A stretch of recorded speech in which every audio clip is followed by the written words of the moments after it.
बिस्मिल्लाहिर्रहमानिर्रहीम। अस्सलाम वालेकुम नाज़रीन, आप यूट्यूब चैनल देख रहे हैं। मैं इमरान खान हूँ। अहम चीज़ें मैं आपके सामने रखता हूँ। इसमें करप्शन के कुछ मामला हैं जो अब खुल रहे हैं आहिस्ता आहिस्ता। पंजाब की 150 तहसीलों में जो है वो ठीक ठाक पैसा खर्चा गया, क्योंकि मरीम नवाज साहिबा ने कहा था जब ये नई नई इक़्तिदार में आई थी कि मैंने सुथरा पंजाब का एक मनसूबा लेकर आना है। और सुथरा पंजाब के तहत इन्होंने कहा जी कि हमने पूरे सूबे की तमाम तहसीलों को और शहरों को बिल्कुल साफ़ कर देना है। और इसके ऊपर जो है वो एक कैंपेन चलाई गई, बहुत सारा जो है वो तजावज़ात हटाने का काम किया गया जी, कचरा भी उठाएंगे, ये सारी चीज़ें हुई। तो पता चला ये काम बहुत बड़ा है। उसके बाद प्राइवेट कंपनियां बनाने का सिलसिला शुरू हुआ, और ये काम माजी में शहबाज शरीफ साहब भी बहुत करते थे। और इन्हीं प्राइवेट कंपनियों में या साफ़ पानी वाली या दीगर जो थी वो हम माजी में प्रोग्राम करते रहे। मैं भी, अरशद शरीफ साहब भी, और बहुत सारे और सहाफ़ी भी ये करते थे। तो हम बताते थे कि इन कंपनियों के अंदर कैसे मामला ख़राब किए जाते थे। बहरहाल अब ये हुआ कि पंजाब में लोगों ने कंपनियां बनाना शुरू कर दी प्राइवेट, और ये ज़्यादातर कहा जाता है कि फ्रंटमैन थे, और फिर नून लीग का इनके साथ बड़ा ज़बरदस्त लिंक था। अब ये सुथरा पंजाब के लिए जो कंपनियां बनी जिन्होंने पंजाब को साफ करना था, इनके पास अरबों रुपए के फंड चले गए। यानी हर माह जो है वो एक एक तहसील को 8 करोड़ 10 करोड़ मुबैना तौर पर, जो मेरा सोर्स है उसने कहा जी वो इतने फंड्स दिए जाते थे एक एक कंपनी को या एक एक तहसील के लिए। लेकिन किसी भी तहसील में कोई काम नहीं हुआ। 1 साल गुजर गया इस सारी सूरत हाल को, और अभी तक तमाम तहसीलों में कचरा बदस्तूर पड़ा हुआ है। ये पैसा कहां गया? तो इसमें जो बताया जा रहा है कि इस पैसे का लगभग 70-80% हिस्सा खा लिया गया। यानी अरबों रुपए का पाकिस्तान को या पाकिस्तानियों को चूना लग गया है, और ये चूना 100 अरब रुपए से ज्यादा का है। ये लगा पंजाब में। अब इसके बाद इन्होंने सफाई का एक टैक्स लगा दिया जी, 200 रुपया महीना से लेके 5,000 रुपया महीना तक ये अब टैक्स लेंगे सफाई के नाम के ऊपर आवाम से, ताकि पैसा पूरा किया जाए कुछ ना कुछ करके, खजाने से जो पैसा इन्होंने निकाला। तो ये एक बहुत बड़ा स्कैंडल है। अगर इसका एहतसाब किया जाए या इसका ऑडिट किया जाए कि जो पैसा सुथरा पंजाब के प्रोजेक्ट के अंदर डाला गया, ये कितना डाला गया, कैसे डाला गया, किस तरह गया, किन किन कंपनियों को मिला, उसके बदले में उन कंपनियों ने क्या काम किया, और वो काम देखा जाए, तो ये एक बड़ा स्कैंडल है जो आने वाले दिनों में पकड़ा जा सकता है अगर थोड़ी सी कोई तवज्जो दे। एस्टेब्लिशमेंट की नज़र में मरीम नवाज के तमाम स्कैंडल जो हैं वो उनकी सर आंखों पे, और अभी वो किसी किस्म की कार्रवाई नहीं कर रहे, लेकिन आने वाले वक्त में ये कार्रवाइयां होंगी। नाज़रीन, ये जो बंदा पकड़ा गया जिसका ताल्लुक ब्यूरोक्रेसी से है, और ये आरओ के तौर पे फ़राइज़ भी सरंजाम देता रहा सियालकोट में, इस पे बिलाखिर रेहाना डार साहिबा का स्टेटमेंट भी आ गया है। ये इकबाल संघेड़ा इसका नाम है, और इसने एक हाउसिंग सोसाइटी के एनओसी के मामले पे इसके ऊपर एफआईआर हुई है। यानी एक हाउसिंग सोसाइटी का जो मालिक है उसने ये एफआईआर करवाई है, और इसके अंदर जो अमाउंट बनती है लगभग वो 20 करोड़ के आसपास बनती है, 15 से 20 करोड़ के बीच की एक अमाउंट है। लेकिन अभी तक जो मुबैना तौर पे इतलात आ रही हैं, कुछ रिपोर्ट भी हो गई हैं, क्योंकि पाकिस्तानी रवायती मीडिया इसको एज सच कोई ज़्यादा रिपोर्ट नहीं कर रहा। लेकिन ये आदमी कोई 80 करोड़ के करीब की प्रॉपर्टीज़ का अभी तक तो ये कह चुका है कि जी ये मेरी है। और ये सिर्फ सियालकोट की हदूद की मैं आपको बात बता रहा हूँ। सियालकोट के बाहर इसके पास क्या है, इसके ऊपर से रिकवरीज इससे हो रही हैं, और पुलिस करप्शन का पैसा इससे जो है वो एंटी करप्शन रिकवर कर रही है। अब ये जो सोसाइटी का मालिक है वो कहता है जी कि मेरी हाउसिंग सोसाइटी के एनओसी मनसूख किए, मामलात को चलाने के लिए हाउसिंग सोसाइटी का मालिक होटल के कमरे बुक करवाता रहा, और इकबाल संघेड़ा नकद रकम, गाड़ियां, घड़ियां, इमारतों के किराए में हिस्सा लेता रहा। लंदन में खातून के नाम पैसे मंगवाए। एफआईआर का मतन एंटी करप्शन में मुकदमा शहरी जाहिद जावेद के बयान पर दर्ज किया गया। अब नाज़रीन, एक और चीज मैं आपको बताता हूं। ये सोसाइटी वाला मामला एक शहरी ने दरखास्त दी थी, इसकी जरा तस्हीह कर दें थोड़ी सी आप। ये जो ब्यूरोक्रेट पकड़ा गया है ना, ये अकेला नहीं है, इसके थ्रू पूरी एक चेन है जो इस वक्त एस्टेब्लिशमेंट को पता चल गई है।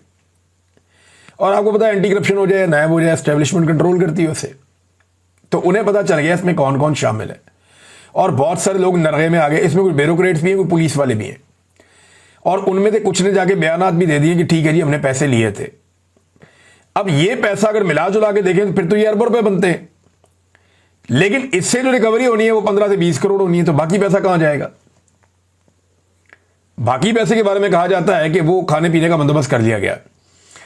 तो ये एक स्कैंडल है। इसमें ख्वाजा आसिफ साहब परेशान है। मुख्तलिफ इतलात के मुताबिक लेकिन रेहाना डार साहबा खुश हैं, उनके साथ इसने ज्यादती की थी। रेहाना डार साहबा कहती हैं कि अल्लाह की लाठी बड़ी बेआवाज है। एडीसीआर ने सियालकोट के अवाम का रिजल्ट बदला था। मैं 60,000 से ज्यादा वोटों से जीती थी और पूरा सियालकोट नहीं बल्कि सारा पाकिस्तान भी जानता है कि ख्वाजा आसिफ को जिल्लत आमेज शिकस्त हुई। एडीसीआर ने अवाम के फैसले में खयानत की और बुरी तरह हारने वाले ख्वाजा आसिफ को जाली फार्म 47 बनाकर उसकी जीत का ऐलान किया। मैंने अल्लाह की अदालत में उस वक्त ही अपना मुकदमा पेश कर दिया था। अब एडीसीआर अल्लाह की पकड़ में है और ख्वाजा आसिफ भी अल्लाह की सजा से नहीं बचेगा। इन्होंने सियालकोट के अवाम के साथ फ्रॉड किया है। एडीसीआर से बड़ा मुजरिम ख्वाजा आसिफ है, जिसने आज भी मेरी सीट पर धौंस, धांधली और फ्रॉड से कब्जा किया हुआ है। ख्वाजा आसिफ की नवाज शरीफ साहब से मुलाकात हुई, तस्वीरें वीडियोज आ गई बीच में। सोशल मीडिया पे यही लोगों ने रोला डाल दिया कि ये दो वो लोग हैं जिन्होंने फ्रॉड किया और फ्रॉड के जरिए से बुजुर्ग खवातीन की सीटें छीनी है। एक ने रेहाना डार की सीट छीनी है और एक ने यास्मीन राशिद की सीट छीनी है और दोनों खवातीन ने 50,000 से ज्यादा की लीड से इन दोनों रवायती सियासतदानों को शिकस्त दी थी और उन दोनों खवातीन को निशाने इबरत बनाया गया। उनसे सीटें छीन ली गई 2 नंबरी करके, फ्रॉड करके। तो लोग इनकी खासी दुर्गत बना रहे हैं सोशल मीडिया पे, बननी भी चाहिए जैसा इन्होंने जुल्म किया है। एक और स्कैंडल भी नाज़रीन अभी जो है वो आ सकता है आने वाले दिनों में, लेकिन एक बात खातिर आप जमा रखिएगा कि एस्टेब्लिशमेंट को करप्शन में किसी किस्म की कोई दिलचस्पी नहीं है। पाकिस्तान में करप्शन खत्म करने में एस्टेब्लिशमेंट ने अपना काम निकालना होता है। घी सीधी उंगली से निकले वो निकाल लेते हैं, उंगली टेढ़ी करनी पड़े वो उंगली टेढ़ी कर देते हैं। ये लोगों के करप्शन के केसेस या ये छोटी मोटी कमजोरियां, लोगों की वीडियोस, ऑडियोज, करप्शन के केसेस, ये एस्टेब्लिशमेंट अपने पास महफूज रखती है उस वक्त के लिए जब कोई बंदा आपे से बाहर हो या उस बंदे से कोई काम पड़ जाए। तो जब काम पड़ता है तो फिर ये उंगली टेढ़ी भी कर लेते हैं। ये उंगली टेढ़ी करने का थोड़ा सा इशारा आप समझ लें। एस्टेब्लिशमेंट को करप्शन से कोई मसला नहीं है। अगर एस्टेब्लिशमेंट को करप्शन से मसला हो तो चीनी और गंदम स्कैंडल में सबसे बड़ी करप्शन इस वक्त पाकिस्तान की अभी इस वक्त वो पड़ी हुई है। अगर एस्टेब्लिशमेंट को करप्शन से मसला हो तो एनआरओ 2 भी ना देती और एनआरओ 1 भी ना देती, जो इन्होंने दिया, बार बार दिया। बहरहाल ये जो एमएनएस का फंड्स में जो पैसा दिया गया उसका भी ऑडिट करवाया जाए तो बहुत कुछ निकलेगा और सुथरा पंजाब में, पूरे पंजाब में पीएमएलएन की कारकर्दगी निकल आएगी। तो ये बड़ा जबरदस्त एक मामला है जो सामने लाया जा रहा है। कुछ लोग कह रहे थे कि जी मोहसिन नकवी को वज़ीर आज़म पाकिस्तान बनाया जाएगा और कुछ लोग कह रहे हैं कि ये मुमकिन ही नहीं है, ये कैसे हो सकता है, वो अकेला है, अगर उसको एमएनए बना भी देते हैं तो वो कैसे वज़ीर आज़म बनेगा। देखिए मैं आपको ये बात क्लियर कर दूं कि अगर उसको एमएनए बनाकर वज़ीर आज़म बनाना मतलूब हुआ पाकिस्तान की मिलिट्री एस्टेब्लिशमेंट को, तो पीएमएलएन और पीपल्स पार्टी अच्छे बच्चों की तरह ये काम कर भी देंगे। अगर किसी को ये लगता है कि नवाज शरीफ इनकलाबी हो जाएगा या शहबाज शरीफ इनकलाबी हो जाएगा या जरदारी कहेगा कि नहीं ये नहीं हो सकता, तो ये जमीन आसमान का फर्क है इन बातों में, ये हो ही नहीं सकता। ये फौरी तौर पे मोहसिन नकवी को भी अपना वज़ीर आज़म तस्लीम कर लेंगे अगर इन्हें ऑर्डर आ गया तो, और ये इंप्लीमेंट ऐसे करेंगे कि आपको लगेगा जैसे सारा कुछ नेचुरल तरीके से हो रहा है। बहरहाल जब बनाना होगा मोहसिन नकवी को फिर, लेकिन मुझे अभी तो लगता है कि हनूज दिल्ली दूरस्त ऐसी कोई बात मुझे दिखाई नहीं दे रही। नाज़रीन मलिक रियाज साहब के बारे में जो खबरें छप रही है ना, मेरे पास बड़ी पक्की इंफॉर्मेशन आई है, मैं आपके साथ शेयर करता हूं। एक तो मलिक रियाज साहब के एक रिश्तेदार हैं, ये उनके कज़न वसीम साहब इनका नाम है, उन्हें गिरफ्तार कर लिया गया, गिरफ्तार नहीं अगवा कर लिया गया है और ये शख्स जो है उसको लापता कर दिया गया है, इसका पता नहीं चल रहा। मलिक रियाज वालों ने बहुत कोशिश की होगी, हाथ पांव मारे होंगे, उनके भी बहुत ताल्लुकात हैं अंदर बाहर, उन्होंने हर तरफ कोशिश की होगी, लेकिन ये बंदा नहीं छोड़ रही एस्टेब्लिशमेंट और दबाव डाल रही है। और इस बंदे का अब कुछ लोगों ने मुझे बताया कि इस बंदे का मलिक से डायरेक्ट कोई उस तरह ताल्लुक है नहीं, लेकिन मुझे हुकूमती लोगों ने 1-2 बातें कंफर्म की हैं जो मेरे सोर्स हैं गवर्नमेंट में। वो ये कहते हैं कि मलिक रियाज से हमें कुछ और नहीं चाहिए और जो कन्वर्सेशन पाकिस्तान की एस्टेब्लिशमेंट की और हुकूमत की मलिक रियाज के साथ चल रही है उसके बारे में कुछ इंफॉर्मेशन मैं आपको देता हूं। मलिक रियाज से पाकिस्तान की टॉप लीडरशिप जो है, वजीर आजम लेवल से लेके जरदारी लेवल तक और बाकी जो इंपॉर्टेंट लोग हैं, उन्होंने बराह रास्त राब्ता किया। पाकिस्तान की एस्टेब्लिशमेंट का बराह रास्त राब्ता मलिक रियाज के साथ है। ये अगर किसी को लगता है राब्ता नहीं है तो ये गलत बात है। मलिक रियाज के साथ इन सब का राब्ता है। मलिक रियाज को ये ऑफर दी जा रही है और बार बार दी जा रही है, और मैं आपको जो ऑफर के अल्फाज है वो अब बताने वाला हूं कि उसे कहा गया कि मलिक साहब ताड़ी चांदी हो जाएगी ਤੁਸੀਂ सिर्फ इमरान खान के खिलाफ गवाही ਦਿਓ आके कि इन्हें ਤੁਹਾਡੇ ਕੋਲੋਂ फायदा चुके है। तो इस पे मलिक रियाज ने इनकार कर दिया। अब चांदी हो जाएगा मतलब यह है कि ये करप्शन वरप्शन से तो एस्टेब्लिशमेंट को कोई फर्क नहीं पड़ता। ऐसी कोई बात नहीं है कि मलिक ने कोई करप्शन कर दी जिसकी वजह से ये सारी दुनिया यहां पे करते ही ऐसे काम है, अजीबो गरीब तो काम हो रहे हैं पाकिस्तान में। तो ये करप्शन वरप्शन का मामला नहीं है, मामला है इमरान खान के खिलाफ गवाही का, और मलिक रियाज ने उससे इनकार कर दिया। और मुझे एक बंदे ने बताया कि मलिक रियाज ने हल्फन कहा है पाकिस्तान की हुकूमत को और एस्टेब्लिशमेंट को कि मैं आपको हल्फन कहता हूं कि इमरान खान ने मेरे से कोई फायदा नहीं लिया और ना वो कोई जाती फायदा मेरे से लेना चाहता था और ना मेरी और उसकी ऐसी कोई डील थी। ये मलिक रियाज ने बाकायदा गवर्नमेंट को और एस्टेब्लिशमेंट को बताया और उसको जवाब ये दिया गया कि हमें पता है इस बात का, लेकिन हमें गवाही चाहिए। अगर गवाही दो, आपको निकालना हमारा काम है मलिक साहब, और आपकी चांदी हो जाएगी पाकिस्तान में, सारी चीजें आपकी नॉर्मलाइज हो जाएंगी, बेफिक्र होकर पाकिस्तान में भी काम करो, बाहर भी काम करो, कोई नहीं छेड़ेगा। लेकिन मलिक रियाज ने कहा जी मैंने ये नहीं करना। मुझे ऐसा लगता है कि मलिक रियाज ने सारी जिंदगी पैसा कमाया और पैसे को एंजॉय किया, और अब मलिक रियाज को हादसाती तौर पर जब इस सूरत का सामना करना पड़ा तो उसने जब इनकार किया तो पाकिस्तानियों ने उनको इज्जत भी बहुत दे दी, और जब पाकिस्तानियों ने मलिक रियाज को इज्जत दे दी तो अब लगता है कि मलिक रियाज साहब को वो भी पसंद आ गई, और अब वो नहीं चाहते कि जनाब वो इमरान खान के खिलाफ झूठी गवाही देकर अपना नाम जो है वो ऐसे लोगों में लिखवा ले जो कंप्रोमाइज्ड हैं, कमजोर हैं और कौम उनसे नफरत करती है। बहरहाल फिलहाल तक की सूरत हाल ये मैं आपको ये बता देता हूं। लेकिन ये जो ऑफर की गई मलिक रियाज को, ये बिल्कुल ऐसे ही बात हुई है जैसे मैंने आपको बताई है, और ये ऐसा नहीं है कि निचले लेवल पे की गई है, एस्टेब्लिशमेंट का भी टॉप का लेवल और हुकूमत का भी टॉप का लेवल, ये नीचे वाले कोई नहीं, इन्होंने ऑफर की है। और मेरी इतला के मुताबिक अभी तक मलिक रियाज ने हामी नहीं भरी। और एक और चीज, जो यूएई की हुकूमत है वहां पे भी राब्ता किया पाकिस्तान की एस्टेब्लिशमेंट ने कि किसी तरह से मलिक रियाज को काबू किया जाए, लेकिन वहां की गवर्नमेंट ने भी पाकिस्तान की हुकूमत को घास नहीं डाली। यानी इन्होंने कोशिश की कि मलिक रियाज को किसी तरह से वहां पे दबाव डालें, उनसे बात करें, कोई रिक्वेस्ट करें, मलिक रियाज हमारे हवाले हो जाए, लेकिन उन्होंने इस मामले में मलिक रियाज के मामले में घास नहीं डाली। तो ये मामला भी यहां पे रोक देते हैं, और खबरें आएंगी मैं आपके साथ शेयर करूंगा। एक और चीज है नाजरीन, ये हुकूमती सहाफी बेचारे बावले हुए पड़े, रोजाना लिख देते हैं, बोल देते हैं कि इमरान खान खत्म शुद्ध, इमरान खान की सियासत खत्म हो गई, पीटीआई खत्म हो गई, लेकिन फिर रोजाना उसी पीटीआई के बारे में प्रोग्राम भी करते हैं, उसी के बारे में खबरें भी करते हैं, सारा दिन उसी पार्टी को, उसी लीडर को डिस्कस करते हैं, और शाम को एक ट्वीट करके सो जाते हैं कि इमरान खान खत्म हो गया। तो मेरा ना वैसे एक मशवरा पाकिस्तान तहरीक इंसाफ को, वो इन्हीं सहाफियों के जब प्रोग्राम में जाएं तो जब भी ये सहाफी कोई पॉलिटिकल सवाल पूछें तो इनको चाहिए मौसम पे बात करें, एंटरटेनमेंट पे बात करें, फैशन पे बात करें, म्यूजिक पे बात करें, सियासत पे बात ही ना करें। जब ये एंकर सवाल करे तो इनको जवाब दें कि यार वो तो खत्म हो गया, आपने खुद लिखा था खत्म शुद्ध, तो जो खत्म शुद्ध हो गया तो उस पर अब सवाल क्या करते हैं, छोड़े दफा करें, आए म्यूजिक पे बात करते हैं। इनको जरा आईना दिखाना चाहिए। एक पॉलिटिकल पार्टी को आप ये कैसे कह सकते हैं कि खत्म शुद्ध? यानी इतने बुरे हालात हैं पीएमएलएन के, बेड़ा गर्क हो गया उनका आवाम के अंदर, आज तक हमने किसी ने नहीं कहा कि खत्म शुद्ध। हाँ, ये कि उन्होंने अपनी सियासत तबाह कर दी, बर्बाद कर दी। और मैं बार बार ये कहता हूं कि नवाज शरीफ के पास चांस एक ही है कि वो अवामी मैंडेट वापस करें।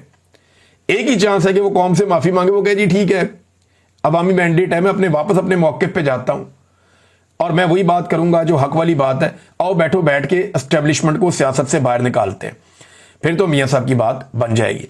नाज़रीन, यहां पे शेर अफजल बरवत ने एक स्टेटमेंट दिया अलीमा खान के बारे में, अलीमा खान साहिबा ने एक स्टेटमेंट दिया शेर अफजल बरवत के बारे में, और ये जो स्टेटमेंट है ये बढ़ते जा रहे हैं, एक दूसरे के खिलाफ स्टेटमेंट्स आ रहे हैं, शेर अफजल का अलीमा खान के बारे में, अलीमा खान का शेर अफजल के बारे में। लेकिन इसमें एक स्टेटमेंट आ गया बीच में अदील हबीब साहब का। अदील हबीब साहब जो हैं वो जर्नलिस्ट हैं और सियासत.pk को ओन करते हैं। ये पाकिस्तान से बाहर मौजूद हैं और अमेरिका में या कनाडा में है गालिबन आजकल। और इन्होंने एक बात बताई शेर अफजल बरवत के बारे में, मैं हैरान हो गया सुन के। यानी इन्होंने कहा कि पिछले दिनों अमेरिका में आया हुआ था, क्योंकि अलीमा खान साहबा का एक ट्वीट है वो फौजिया सिद्दीकी साहबा ने किया, जिसमें अलीमा खान साहबा का जो स्टेटमेंट है वो ये कह रही हैं कि शेर अफजल बरवत जैसे बेशरम लोगों को टीवी पर भेजकर कहा जाता है कि इमरान खान की फैमिली को अटैक करो, झूठे इल्जामात लगा दो। ये जनाब अलीमा खान, शेर अफजल बरवत साहब ये कहते हैं कि अलीमा खान एस्टेब्लिशमेंट की बंदी है, और एस्टेब्लिशमेंट ने उन्हें लॉन्च किया हुआ और वो एस्टेब्लिशमेंट से फायदे उठा रही है। हालांकि अगर एस्टेब्लिशमेंट, फिर इसका मतलब है एस्टेब्लिशमेंट तो एंटी आसिम मुनीर है, क्योंकि अलीमा खान तो ये वाहिद वो खातून है जो बाहर आकर आसिम मुनीर का नाम लेती हैं और पैगाम इमरान खान का पहुंचाती हैं खुलकर। तो ये कैसी एस्टेब्लिशमेंट से डील है कि उनके आर्मी चीफ का ही नाम लेती हैं बार बार। बहरहाल ये मरवत साहब की अपनी अंडरस्टैंडिंग है, लेकिन ये अदील हबीब साहब ने बड़ी खौफनाक बात की है। और क्योंकि उन्होंने ये बात ऐसे मुल्क में बैठ के की है जहां पे शेर अफजल मरवत साहब चाहें तो जाके चैलेंज कर सकते हैं अदालत में कि ये मेरे खाते में बात क्यों डाली गई है। लेकिन अदील हबीब साहब क्योंकि जर्नलिस्ट हैं, उनको इस बात का आइडिया है कि जो उन्होंने बात की उसकी गवाहियां उनके पास मौजूद होंगी, और गवाहियां मौजूद होने की वजह से उन्होंने उस सरजमीन पर बैठ के ये बात कर दी है। उन्हें पूरा यकीन है कि शेर अफजल मरवत उन्हें अदालत में चैलेंज नहीं करेंगे, वरना इस तरह के मामले में अदालत में चैलेंज किया जाए तो मुसीबत बन सकती है। लेकिन उन्होंने कहा क्या, वो बताते हैं जी कि पिछले दिनों अमेरिका में आया हुआ था और ऐसी मुगल्लज़ात फैला रहा था कि बयान करना भी मुमकिन नहीं है। कहता है कि इमरान खान की नज़र बुशरा बीबी की बेटी पर थी। ये बड़ी नीच बात है अगर किसी ने भी की है तो। बुनियादी तौर पर बैरून मुल्क पाकिस्तानियों में इमरान खान के खिलाफ जहन साजी की कोशिश कर रहा है। ये जनाब अदील हबीब साहब ने की है, मैं बात दोहराना भी नहीं चाहता, बड़ी मायूब बात है। लेकिन अगर ये बात गलत है तो शेर अफजल मरवत साहब जाके वहां अदालत से रुजू कर सकते हैं जहां पे अदील हबीब साहब मौजूद हैं। और अदील हबीब साहब ने अगर वहां गवाह पेश कर दिए जिनके सामने शेर अफजल मरवत साहब ने ये बात की तो वो एक नई मुसीबत बन जाएगी। बहरहाल एक और खबर है, उस पर चलते हैं नादरीन। ये भी एक बड़ी इंपॉर्टेंट खबर है नादरीन। खबर यह है कि बाजोड़ से एक जरगा बना था जो तालिबान के साथ, टीटीपी के साथ मुज़ाकरात कर रहा था, बातचीत कर रहा था। अभी तक ये किसी नतीजे पर नहीं पहुंचे, लेकिन ये अमन लाने के लिए इन्होंने बातचीत जारी रखी हुई है और 7वां राउंड इनका मुकम्मल हो गया। ये इतनी मेहनत कर रहे हैं, इनमें बहुत सारे बुजुर्ग लोग भी मौजूद हैं, उलमा इकराम भी मौजूद हैं, इलाके की बासर कुछ शख्सियात हैं कहा जाता है, वो लोग भी हैं। और ये कोशिश कर रहे हैं कि किसी तरह तालिबान के साथ इनके मामला तय पा जाएं और ये खित्ता अमन का गहवारा बन जाए। बाजोड़ के लोगों ने बहुत तकलीफ बर्दाश्त की है और वो एक बड़े मिलिट्री ऑपरेशन के मुतहम्मिल नहीं हो सकते, क्योंकि उससे बड़े पैमाने पर नकल मकानी होती है, लोगों का बहुत नुकसान हो जाता है और दहशतगर्दी खत्म भी नहीं होती। अब उसमें यह कहा जा रहा है कि अफगानिस्तान हुकूमत से भी दरखास्त कर रहे हैं कि अपना किरदार अदा करे और इस मसले को हल करवाए। ये जिरगा के सरबराह हारून रशीद साहब ने यह स्टेटमेंट दिया है। मेरी दुआ है कि अमन के लिए जो भी मुज़ाकरात हैं वो कामयाब हों और पाकिस्तान जो है वो मजीद लड़ाई से महफूज रहे। नादरीन, मरी के रस्ते के अंदर रेडियां वड़ियां लगी होती हैं। आपने कभी अगर आप घूमने के लिए मरी जाएं तो रस्ते में कोई छलियां बेच रहा है, कोई नारियल बेच रहा है, कोई और चीज बेच रहा है। इन रेडी वालों को भी बाउंड कर दिया गया है कि आपने अपनी रेडी अगर यहां पे लगा के रखनी है, वरना रेडी उठा के फेंक देंगे। अगर रेडी यहां पे आपने लगाकर रखनी है तो उसके ऊपर मरियम नवाज का फोटो लगाओ। अब वो बेचारे ला के फ्लेक्सें उनको दे दी गई है। वो बेचारा कोई जूस बेच रहा है, कोई कुछ और बेच रहा है, कोई नारियल पानी बेच रहा है, कोई जो है वो वहां पे छलियां बेच रहा है, भुट्टे। वो उन सबके ऊपर मरियम नवाज के फोटोज लाके लगा दिए। कैसी नरगसियत है, पागलपन है कि ये खातून यहां से गुजरती है, लिहाजा इसके फोटो यहां पे भी चिपका दो। लोग यहां पे सेहत के लिए आते हैं पंजाब से, यहां पे भी शक्ल दिखाओ। इनको इस बात का आइडिया नहीं है कि जितना ज्यादा जबरदस्ती आप लोगों को अपने मुंह दिखाते हैं, लोग उतना ज्यादा आपसे चिढ़ते हैं, उतना ज्यादा परेशान होते हैं लोग कि यार ये क्या है, जहां जाओ ये शक्ल नजर आती है। फॉर गॉड से इस नरगसियत से, इस पागलपन से पंजाब को छुटकारा दिलवाया जाए। जिन लोगों ने लाकर ये तोहफे मुसल्लत किए हैं वो जरा एक दफा बैठकर ठंडे दिल से सोचें कि ये आपने किया क्या कौम के साथ। भाई क्या ऐसा गुनाह कर दिया था पंजाब के शहरियों ने, या क्या ऐसा गुनाह कर दिया था पाकिस्तानियों ने कि आपने लाकर ये मुसल्लत कर दिए ज़हनी मरीज, जिनको अपनी शक्ल के अलावा अपनी शक्ल से बाहर दिखाई कुछ नहीं देता। एक पागलपन है जो चल रहा है, जिसे मुसल्लत किया गया है। नाज़रीन, कौमी असेंबली में अपोजिशन लीडर का ओहदा जो है वो भी खाली हो गया। उमर अयूब साहब को आपको पता है फारिग कर दिया गया। अब वो अपोजिशन लीडर थे, उनका ओहदा भी फारिग हो गया।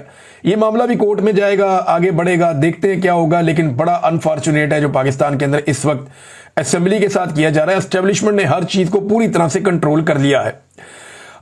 एक और खबर आई है नाज़रीन, खबर यह है कि 2050 अरब रुपए जायद की संगीन बेज़ाब्तियां हुई हैं पेट्रोलियम के शोबे में पाकिस्तान में। कोई ऐसा शोबा, कोई ऐसी चीज नहीं बची जहां पे इन्होंने 2 नंबरी और घटियापन ना किया। लगातार कर रहे हैं। एक आपको इंटरनेशनल फ्रंट से खबर देता हूं, बहुत सारी आई हुई है खबरें, तो बैन अल-अक़वामी बहुत जमा हुई है, फिर आपको बताऊंगा। लेकिन यह खबर आप देखें कि आज़रबाईजान और आर्मीनिया, इनकी अगर आप लड़ाई देखें ना कब हुई है, तो इनकी लड़ाई खत्म हुए भी अभी चंद साल गुजर गए हैं। जी नाज़रीन, ये आज़रबाईजान और आर्मीनिया की जो लड़ाई है उसे खत्म हुए अभी चंद साल गुजर गए हैं और इसका जो नतीजा है वो भी निकल आया था। यानी अजरबैजान ने आर्मीनिया से अपना इलाका काराबाख जो है वो आज़ाद करवा लिया था, लेकिन एक बॉर्डर पे एक टेंशन है वो रहती है। तो अब डोनाल्ड ट्रंप ने इनकी भी सुलह करवा दी है और ये इन दोनों मुल्कों ने भी कह दिया है जी डोनाल्ड ट्रंप को नोबेल पीस प्राइज दिया जाए। ये पुरानी जंगें जो हैं, पुराना हुक्का ताज़ा करके भी कोशिश की जा रही है कि डोनाल्ड ट्रंप साहब जो है उनको नोबेल का पीस प्राइज दिलवाया जाए। ये मुझे लगता है उन्हें बहुत शौक है। मुझे लगता है डोनाल्ड ट्रंप की ये ख्वाहिश है कि उन्हें अमन का नोबेल इनाम दिया जाए। और सबसे पहले क्योंकि पाकिस्तान ने कहा था अगर डोनाल्ड ट्रंप को ये इनाम मिलता है तो डोनाल्ड ट्रंप पाकिस्तान से, खासतौर पे फील्ड मार्शल से तो बहुत खुश होगा और फील्ड मार्शल फिर से अमेरिका के दौरे पर और फिर से मुलाकात की उम्मीदें। तो एक तो पाकिस्तानी एस्टेब्लिशमेंट के अमेरिका के साथ ताल्लुकात हमेशा अच्छे रहे हैं, लेकिन इस मरतबा इसका फ़ायदा मौजूदा फील्ड मार्शल को और मौजूदा हुक्मरानों को हो रहा है, लेकिन पाकिस्तानियों को नुकसान ही नुकसान है, कोई फ़ायदा नहीं हो रहा। अब तक के लिए इतने, अपना ख्याल रखिएगा, अपने इस चैनल का भी। अल्लाह हाफ़िज़।